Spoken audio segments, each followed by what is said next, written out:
क्या आपको उस लगान पिक्चर का वो डायलॉग और कैरेक्टर याद है? घर तुम हार गया तो तुम हमें 3 गुना लगान देगा। अब मैं इसको आगे बताता हूं कि घर तुम जीत गया तो तुम हमें 5 गुना लगान देगा। अरे क्या बात कर रहे हैं, उस फिल्म में सिर्फ इतनी बात थी कि जीत गया तो कुछ नहीं है और हार गया तो 3 गुना लगान देना है। मैं बता रहा हूं हमारे आजकल के बजट से रिलेटेड है।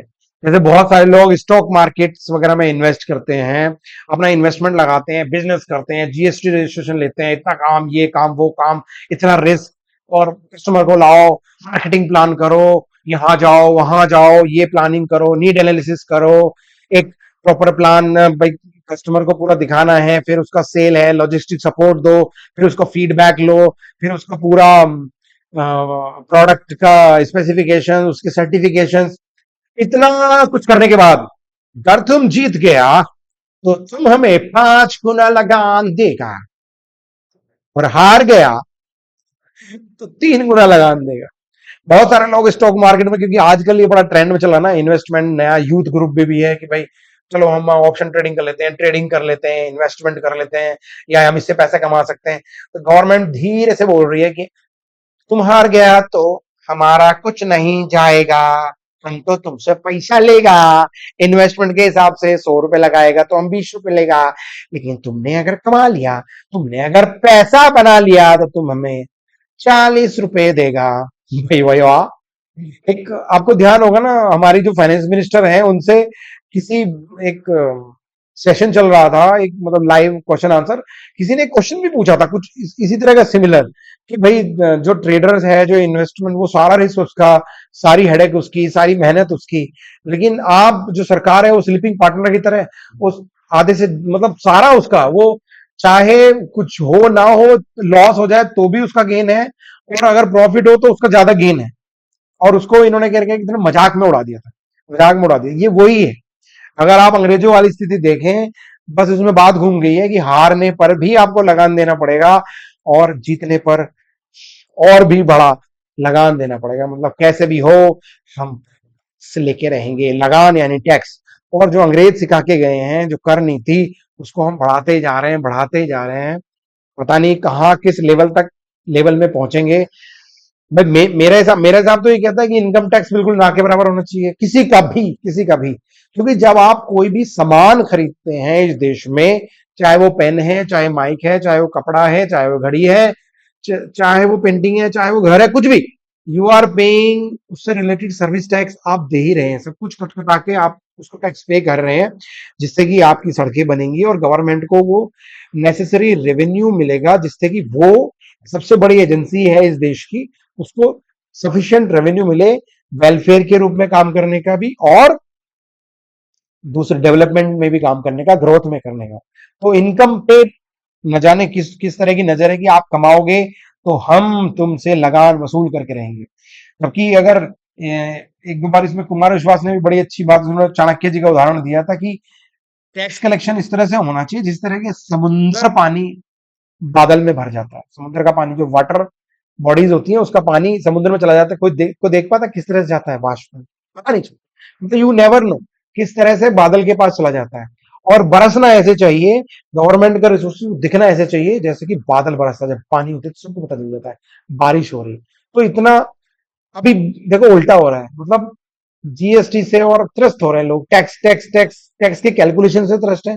और उसने कि भाई टैक्स की कैलकुलेशंस क्या हैं, और आप कुछ करने जाइए तो आम आदमी बहुत ज्यादा टैक्स के कैलकुलेशन से ही परेशान है।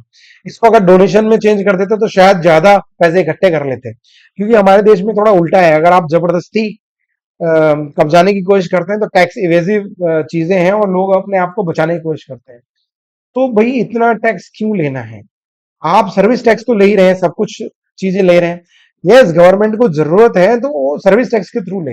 इनकम टैक्स में या बहुत ज्यादा, आप जब टैक्सेशन बहुत ज्यादा आप करेंगे तो स्पेशली मिडिल क्लास की कमर टूट जाएगी, क्योंकि लोअर क्लास को तो आप वेलफेयर स्कीम चला के पैसे पहुंचा देते हैं, जो टॉप मोस्ट क्लासेस हैं उनको आप इस तरह की सब्सिडाइज दे देते हैं, या तो लैंड दे देते हैं या कुछ सीधे स्कीम या वो घर बैठ के डिस्कस होती हैं बड़े बड़े ग्रुप के साथ ना, कि भाई यहाँ पे हम ऐसी ऐसी जेड पॉलिसी लाने वाले हैं, यहाँ पर हम ऐसा इकोनॉमिक जोन बनाएंगे, यहाँ पे हम ऐसा करेंगे, यहाँ पे अभी रियल एस्टेट आने वाला है, तो ऑलमोस्ट वो लीक हो जाते हैं मास्टर प्लान वगैरह, क्योंकि उनके साथ बैठ के ही वो प्लान डिस्कस हो सकते हैं।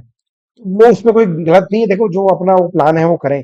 मगर जो मिडिल क्लास है, जो एक बीच के स्लैब से लेके और जो पिसता है सबसे ज्यादा जॉब वाला जो बंदा है वो भी यही है, और इसकी सारी मनी अधिकतर आप देखोगे, क्योंकि डिजिटल जब हमारे यहाँ ट्रांजेक्शन बढ़े तो सबसे ज्यादा यही लोग हैं जो डिजिटल ट्रांजेक्शन ज्यादा कर रहे हैं। लोअर वाला वैसे नहीं करता, क्योंकि बहुत ज्यादा कैश में डील्स करता है वो, उसकी अपनी सर्विसेज।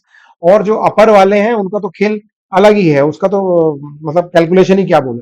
तो कृपया करके वो ऐसा ना हो कि आपको लोग उन अंग्रेजों की श्रेणी में रख दें कि भाई 3 गुना लगान हारने पर भी दोगे और 5 गुना लगान जीतने पे भी दोगे। तो इस पर बहुत ज्यादा ध्यान देने की जरूरत है कि कहीं कुछ ऐसा गड़बड़ तो नहीं हो रही है। मेरी प्रार्थना ही है ये, अगर आप इसको समझ पाए कोई अगर। और आप क्या सोचते हैं इस बारे में, टैक्स पॉलिसी से रिलेटेड, या आप कितने त्रस्त हैं जीएसटी से रिलेटेड, रेगुलेशन से रिलेटेड? आप अगर कोई बिजनेस शुरू करें और अगर आप फॉर्मेलिटीज पूरी फॉर्मेलिटीज पूरी करने में जब लगते हैं तो इतना पैसा उसी में खर्च हो जाता है कि वो सोचता है कि मैं काम क्या करूंगा यार, इसी में ही मैं तो फंस गया। और ये सीएस और यही मेरा खून चूस लेंगे लॉयर वगैरह। और फिर जो रेगुलेटरी अथॉरिटीज होती हैं वो अपने इंस्पेक्शन के नाम पे, कि काम तो मतलब कहते हैं ना, खाया पिया कुछ नहीं, गिलास तोड़ा बाहर आना। जो अगर नियम से चलने वाले लोग हैं उनके साथ इस तरह की बातें हो जाती हैं।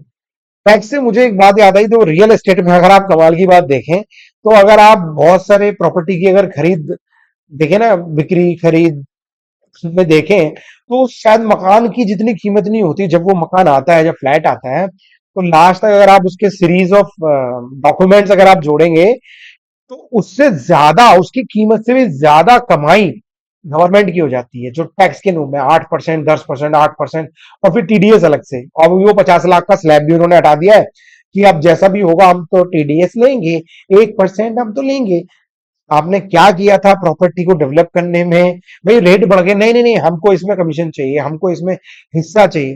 तो ऐसा ना हो कि आपको लोग हफ्ता और महीना वसूली कहने लगे, क्योंकि मकान से ज्यादा कीमत तो आप ही वसूल कर ले रहे हैं। अगर वो 10 साल 20 साल में जब उसकी बढ़ी हुई कीमत है, जितनी मकान उसने इंडिविजुअल ने फर्स्ट पार्टी ने जो खरीदा था ना, उससे ज्यादा तो रजिस्ट्रेशन कॉस्ट चली गई। और मैं ही कहूंगा इसका उल्टा करके देख लो ना। आप 8% लेते हैं जो शायद गर्ल्स के लिए, और 7% 8% वाला हिसाब है। आप 3% घटा के तो देखिए उसको, या और कम करके देखिए। इसमें ग्रोथ ऐसी जबरदस्त आएगी कि भाई जो लोग ब्लैक में जो मनी ट्रांजेक्शन करते हैं, कि भाई इतना पैसा आप चेक में ले लीजिए या डिजिटल ट्रांजेक्शन में ले लीजिए, बाकी कैश में ले लीजिए, वो बिल्कुल कम हो जाएगा। आप इतना उसको नीचे ले आइए परसेंटेज में, जिससे कि उसकी ऑलमोस्ट जो मार्केट वैल्यू है ना, वो आपको नजर आने लगेगी। जो आपको उसको जब 5%, मान लो कोई सर्च करो 50 लाख की प्रॉपर्टी है और 8% है, तो 8 × 40, तो 8% हो गए, है ना? तो करीब करीब आप जोड़ेंगे करीब 4 लाख रुपए हो गए। 4 लाख आप ले लीजिए, और इसी को आप घटा के अगर 8% की जगह 5% कर देते हैं, तो 2.5 लाख आ गए। तो 1.5 लाख तेरे, तो एक तरह से सोचो आपने उस बंदे का बचा लिया, आपने रिपीट कर दिया। जैसे ही आप इसको कम करेंगे, तो कैश का जो खेल चल रहा है ना पीछे, जो दिख नहीं रहा है, वो अपने आप कम आ जाएगा, क्योंकि उसको लगेगा कि यार मैं ओरिजिनल वैल्यू पे ही इसकी डील करूंगा। नहीं तो ब्लैक मनी इस तरफ बहुत ज्यादा होता है, पूरा ब्लैक मनी तो कहीं भी कंट्रोल नहीं हो सकता। और इसके पीछे आप देख भी लिया है, बहुत सारे जब नोटबंदी और ये सब करने की कोशिश की, तो वो कभी कभी बूमरैंग की तरह उल्टा साबित होता है। पर मैं कह रहा हूँ कि आप उस परसेंटेज को नीचे लाइए, 4%, 5% पे, मैं कह रहा हूँ 3%, 2% पे करके देखिए, प्रयोग तो करके देखिए और उसका रिजल्ट देखिए। इस तरह से कमाल होता है उसमें। उसमें ग्रोथ कितनी जबरदस्त आती है। जो लोग फटाफट प्रॉपर्टी की ज्यादा खरीद फरोख्त होगी, तो आप जैसे कहते हैं ना कि आप 100 लोगों से ज्यादा कमा लीजिए, आप 4 लोगों से ज्यादा कम, थोड़ा थोड़ा कमाने के चक्कर में आप 100 लोगों से उतना ही परसेंटेज कमाएंगे ना, तो आप 10 गुना पैसे कमा लेंगे। एक ये बातें करते करते ना बढ़िया एडवाइस आ गई, जो गवर्नमेंट के सोर्स को सुन रहा है ना, जैसे कान लगा के ध्यान लगा के जो सुन रहा है उसको इम्प्लीमेंट कर सकता है। और आपको लोग हफ्ता वसूली या महीना वसूली और जो गवर्नमेंट की एक छवि बिगड़ती है, वो बचने से बचेगी, मतलब वो बिगड़ने से बचेगी। और आप एक जिसे कहते हैं ना मिडिल क्लास की पसंदीदा गवर्नमेंट बन जाएंगे। ये पूरे कीजिए तो सही। जब आप इनकम टैक्स बढ़ा रहे हैं, तो ये रियल एस्टेट में प्रयोग करके देखिए, और भी चीजों में जहां आप सीधे सिर्फ ट्रांजेक्शन मनी ले रहे हैं, स्टैम्प ड्यूटीज को थोड़ा कम कीजिए, देखिए आप कैसी ग्रोथ आती है उसमें, रियल एस्टेट जंप कर जाएगा। तो भाई लगान, आप क्या सोचते हैं इस बारे में? टैक्स में क्या हमें रिफॉर्म्स की जरूरत है, क्या कैसे और सुधार हो सकता है? आप कैसे सोचते हैं, या मेरे दिमाग की उपज है ये? आप देखिए, सोचिए, आपको किसी तरह से कंसल्टेशन की जरूरत है, कैरियर गाइडेंस से रिलेटेड, लाइफ स्किल से रिलेटेड, मैरिज मैच मेकिंग से रिलेटेड, एस्ट्रोलॉजिकल कंसल्टेशन, मैनेजमेंट से रिलेटेड, टेक्निकल प्रोजेक्ट से related, you want any solutions, please text me on my WhatsApp 7042592103। Channel के डिस्क्रिप्शन में भी आपको नंबर मिल जाएगा। मेरे चैनल को लाइक करें, सब्सक्राइब करें, ज्यादा ग्रुप में शेयर करें। बहुत बहुत धन्यवाद।